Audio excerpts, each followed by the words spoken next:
अफगान हुकूमत ने तालिबान को शराकत इक़्तिदार की पेशकश कर दी। तालिबान को सीज़ फायर करने का मशवरा, बदले में हुकूमत साजी में फौरी हिस्सा लेने की पेशकश।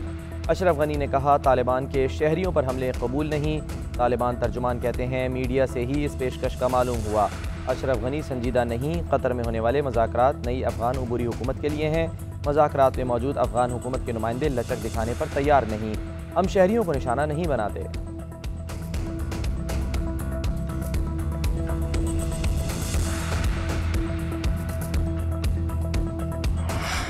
Americans have decided that India is a strategic partner now.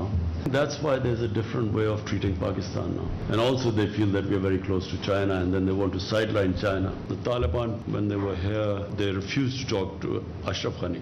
Their condition is that as long as Ashraf Ghani is there, we are not going to talk to the Afghan government. In 2019, when once President Ghani got elected and the Taliban got excluded, it was always going to be a problem from then onwards, because Ashraf Ghani insisted that the Taliban should talk to him. The Taliban did not recognize him. They didn't recognize the elections. They've been there for 20 years. What will they do now which they didn't do in 20 years? Top priority should be a ceasefire. Taliban Ashraf Ghani से बात नहीं करेंगे। 70,000 तालिबान लाखों फौजियों से लड़ रहे हैं। हमें हर बात का इल्ज़ाम न दिया जाए। अफगानिस्तान में नामजद मुंतखब हुकूमत के साथ काम करेंगे। अमेरिका अब ऐसा क्या कर सकता है जो वो 20 साल में नहीं कर सका। वज़ीर आज़म इमरान खान कहते हैं, अमेरिका ने फैसला कर लिया है कि उनका स्ट्रेटेजिक पार्टनर अब भारत है, इसलिए पाकिस्तान से मुख्तलिफ सलूक किया जा रहा है।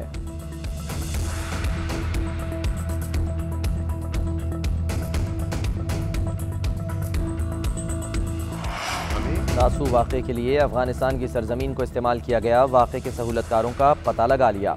वज़ीर ख़ारजा शाह महमूद कुरैशी कहते हैं, NDS और रॉ का गठजोड़ बेनकाब हो चुका। दहशतगर्द असल हदफ को निशाना नहीं बना सके। चीन से हमारे ताल्लुकात मज़ीद मजबूत होंगे। दासू वाक़े पर चीन को तशवीश है।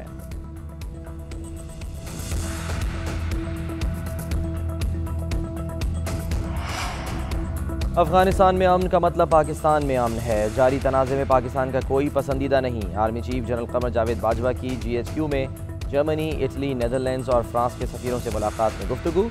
कहा, हमारी वाहिद ख्वाहिश अफगानिस्तान में अमन और इस्तेहकाम के हुसूल में मदद करना है।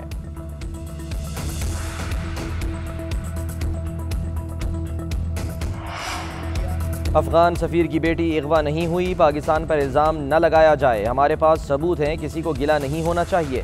शेख रशीद ने अफगान सफ़ीर की बेटी के बयान को मीडिया वॉर का हिस्सा करार दे दिया। नूर मुकद्दम केस से मुतालिक बताया, कातिल की फॉरेंसिक रिपोर्ट मिल गई और वो मैच कर गई। केस में मुलजिम के वालिदैन का नाम भी ECL में डाल दिया।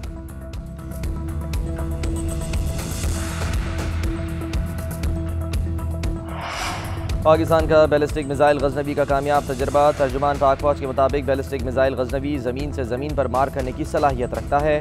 तजर्बे का मकसद स्ट्रेटेजिक फोर्सेस कमांड की ऑपरेशनल तैयारियों और हथियारों के निज़ाम के तकनीकी पैरामीटर्स की अज़-सर-ए-नौ तस्दीक था।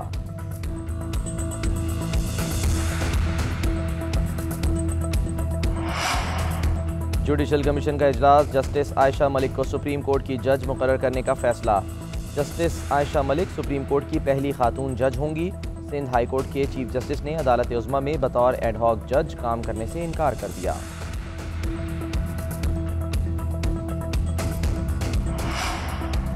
नैब किसी के खिलाफ ज़ाती बुनियाद पर केस नहीं बनाता। कोई समझता है कि नैब ने ज़्यादती की तो अदालत जाए। करप्शन के खात्मे की कोशिश पर इल्ज़ामात का सामना करना पड़ता है।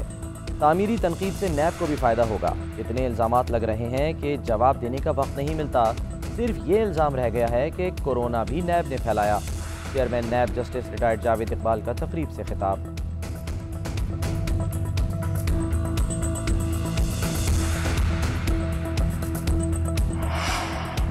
मुल्क की मईशत बेहतरी की जानिब गामजन है। वज़ीर ख़जाना कहते हैं, कई रोज़ से मैं TV पर नहीं आया तो लोग समझे गायब हो गया हूँ। IMF बोर्ड के शुक्रगुजार हैं। बजट में कई इक़दामात ऐसे हैं जिससे इक़्तिसादी हालत बेहतर होगी। इमरान खान के विजन के मुताबिक पाकिस्तान माशी लिहाज से आगे बढ़ रहा है। आवाम पर रिलीफ देने के लिए हर मुमकिन इक़दामात किए जा रहे हैं।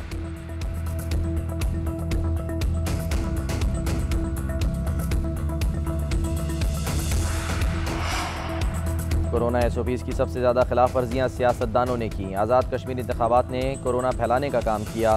सरबरा NCOC असद उमर ने कहा है कि 2 हफ्ते पहले बिलावल जरदारी धमका रहे थे कि अगर कराची में कोरोना फैला तो तो वज़ीर आज़म और वज़रा जवाब होंगे। अब PDM ने रवां महीने कराची में जलसा करने का ऐलान किया है।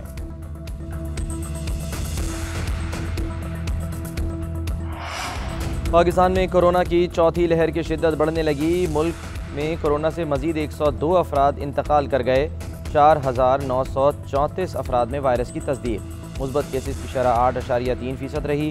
मुजफ्फराबाद में कोरोना के फैलाव की शरह 19% से जायद। कराची में 18 और हैदराबाद में 16% से जायद रिकॉर्ड। पंजाब में भी कोरोना शरह में इजाफा। रावलपिंडी में मुस्बत केसेस की शरह 16 और लाहौर में 9% से जायद रही। इस्लामाबाद में कोरोना के फैलाव की शरह 9% से जायद रिकॉर्ड।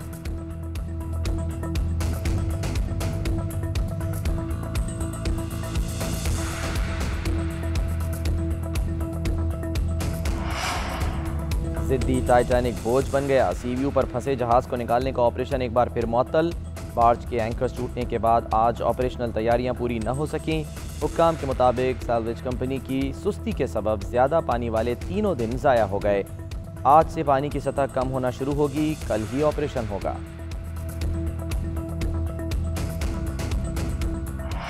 टनल 5 है, इसकी वजह से तरबेला की जिंदगी लंबी हो जाएगी। दासू और बाशा डैम इनका बनना टाइम पे बड़ा जरूरी है, क्योंकि उसकी वजह से भी डैम की जिंदगी ज्यादा लंबी हो जाएगी। मुझे सिर्फ एक चीज अफसोस होता है कई दफा कि हमने पहले इन चीजों का नहीं सोचा। बाशा डैम 1984 में फैसला हुआ था बनाने का, क्यों नहीं बनी? शायद जो उसके बाद आए लोग, उन्होंने 5-5 साल अपने इलेक्शन का सोचा, क्योंकि डैम बनने में टाइम लगता है, तो उसकी वजह से हमारे मुल्क को बड़ा नुकसान पहुंचा। भाषा डैम क्यों नहीं बना? क्या किसी की दूर की सोच नहीं थी? साबिक हुकूमतों ने सिर्फ 5 साल का सोचा, इलेक्शन टू इलेक्शन फैसले किए, जिसका खमियाजा भुगत रहे हैं। महंगी बिजली के मुआहदे किए गए। बिजली इस्तेमाल करें न करें, अदायगी लाजमी करना होती है। वज़ीर आज़म इमरान खान का तरबेला तोसी मंसूबे की तकरीब से खिताब। वज़ीर आज़म का ब्यूरोक्रेट्स की कारकर्दगी का खुद जायज़ा लेने का फैसला। ट्वीट किया कि उन्होंने ग्रेड 21 से 22 में तरक्की के लिए बोर्ड मीटिंग 2 माह के लिए मौखर कर दी।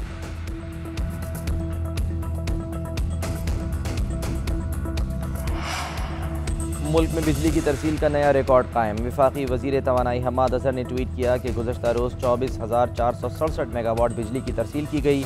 2020 में 23,370 मेगावाट बिजली तरसील की गई थी।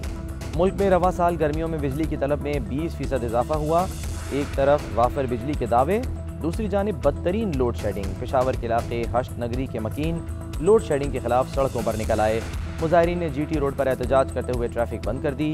एहतजाज खत्म कराने के लिए पुलिस का लाठीचार्ज, कई गिरफ्तार।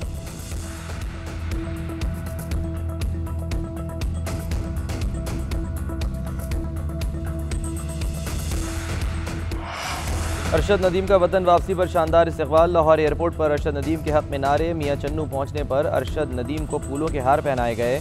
कौमी एथलीट का कहना है कि दुआएं करने पर पूरी कौम का शुक्रगुजार हूँ। हुकूमत सहूलतें दे ताकि अगले ओलंपिक्स की तैयारी करूँ। अपनी मेहनत के मुताबिक रिजल्ट दिया।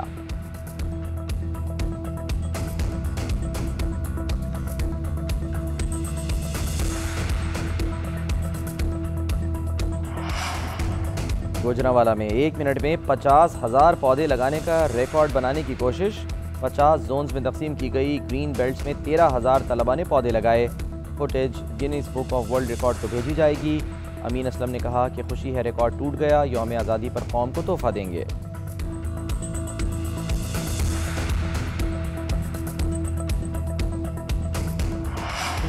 जश्न आज़ादी भरपूर तरीके से मनाने की तैयारियां। बच्चे बड़े ख़ातीन समेत सब पुरजोश। बाज़ारों में झंडे, झंडियां और दीगर सजावटी सामान के स्टॉल सज गए।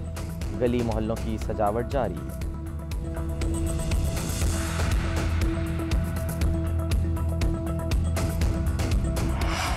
पाकिस्तानी शोबिज़ इंडस्ट्री की सीनियर अदाकारा दुर्दाना भट्ट कोरोना से ज़िंदगी की जंग हार गईं। तबीयत नासाज होने के बायस गुज़श्ता कई रोज़ से वेंटिलेटर पर थीं। दुर्दाना भट्ट कैंसर के आर्जे में भी मुब्तला थीं। उन्होंने ड्रामा आंगन टेढ़ा, तन्हाइयाँ, नौकर के आगे चाकर में यादगार किरदार अदा किए। मरहुमा को सुपुर्द खाक कर दिया गया।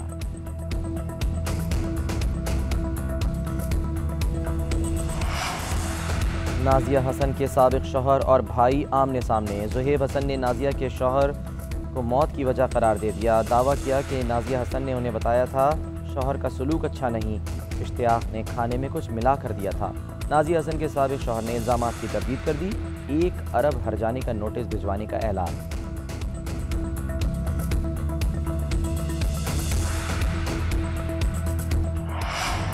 और कभी प्यार की बातें, कभी डिस्को दीवाने, हर गाना कमाल, हर अदा निराली। आज है नाजिया हसन की बरसी। मारूफ गुलकारा के गीतों का सहर बरकरार। नाजिया हसन ने पॉप गुलकारी को नया ट्रेंड दिया। पाकिस्तान समेत भारत में भी परस्तारों की कमी नहीं।